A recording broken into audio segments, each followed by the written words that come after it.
Dashcam video shows Marion County Deputy Jeremy Nix whipping his cruiser around as a desperate woman runs to him holding a lifeless baby. She just hands him to me, and the first words out of her mouth was, "Don't let my baby die." The deputy tries to revive 3-month-old Kingston, but nothing works. That's when he puts the baby into his patrol car and floors it to the Ocala Regional Medical Center. I'm not waiting on medics. I'm a half a mile from the RMC.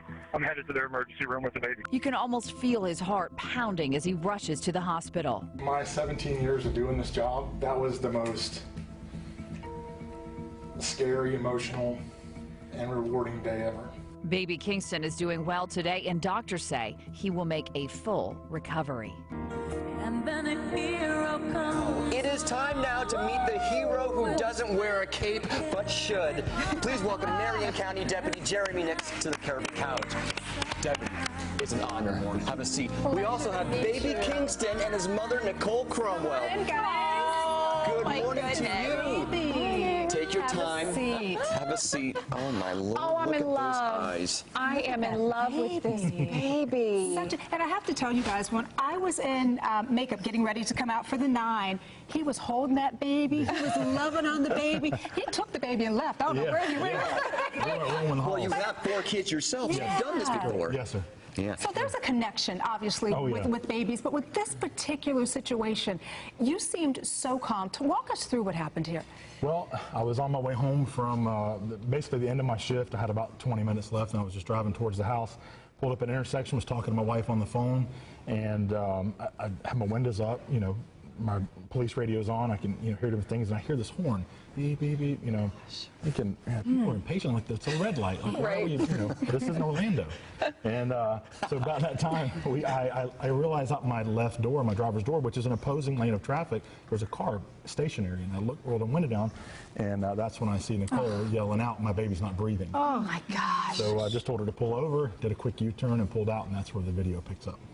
Wow. Okay, so Nicole, tell me about that moment in time for you. So you see the deputy, right? I imagine you see him and you're thinking, oh my gosh, this is my saving grace, right? Yeah, pretty much. I kept saying he can get through lights. I can't. Like, I need to stop because I mean, I'm already a little nervous, and I'm praying, and I'm saying, I know how to do this, but this is my baby. I can't, like, you know, somebody need to help me. Yeah. He's got eyes for you, Daniel. I'm just going to follow up real quick. What happened that you noticed he wasn't breathing in the car? What was going on in the car? Yeah. Well, actually, I was planning my dad's funeral, and I got a phone call from my sister that said something wasn't right with him. He wasn't normal.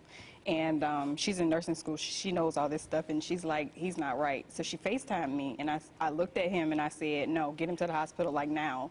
And she kept saying, you know, traffic was bad. So me and my other sister jumped in the car, and we just kind of did 100 trying to find him. Gosh. And when we finally got him, I snatched him out of her car, and we just hit it trying to get to the hospital, and that's when we kind of met him at the corner, and she yelled, stop, and we started screaming, like, help me, you know, like. Yeah, and for you, Deputy, it must have been just instinctual. Instincts must have just kicked in for you to say, okay, I've got to figure out what's going on here. You realized you couldn't help the baby there, and your next thought was, I've got to get this baby help. Well, when I initially got out of the car and seen the baby, I could see that she was just overwhelmed. She like she said, she knows what to do, but at that moment, during panic, you know, she wasn't sure what to do. So I took him, and when I got him, he was lifeless. I mean, there was just nothing there. And so I went immediately on my knees, started doing CPR, was able to get a couple breaths. I told her, he's breathing. It was very faint, but was enough to get us going. At that time, you see me stand up in the video, and I'm listening, and I don't hear sirens coming. I don't hear what I'm perceiving for medics to be showing up. And at that point, I realized Kingston didn't have enough time. It was time to go. What's it like to be now part of a viral sensation internationally? How have your lives changed in the past few days? It's been incredible. It's been incredible. Nicole and I have been in constant contact every day. I get updates on Kingston. We FaceTime. She sends me pictures. But the outreach from the community, and I say our community, has been amazing. They've been very supportive, very loving, but it's been insane. We've gotten, I received an email from a principal of a school in the Netherlands. I received an email last night from a gentleman in Canada, all across America, just saying, thank you, you know. So there's a lot of people in this world that are big fans of Kingston. Kingston is so Kingston, beautiful. and you too, Debbie. Cuddle with him. Can you just stay the whole hour? So, Nicole, what is infectious. Is there something going on with him physically that you have to be concerned about now, or is he A-okay? No, I think he's okay now. Okay, good. And very quickly, what would you like to say to the deputy who helped save your baby? Well, I mean, he knows how grateful I am for him, you know, saving Kingston's life. But I thank him for letting God, you know, Yes. moving in him to move immediately the way he did, because he thought fast, got him there. He knew we couldn't wait on paramedics, and it was good. Oh. Thank you to the three of you for joining us today. It He's was the an most honor. handsome little thing. Isn't he?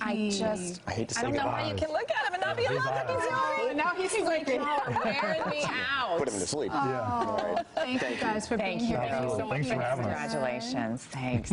All right. It's hard to move on, isn't it? We got to get to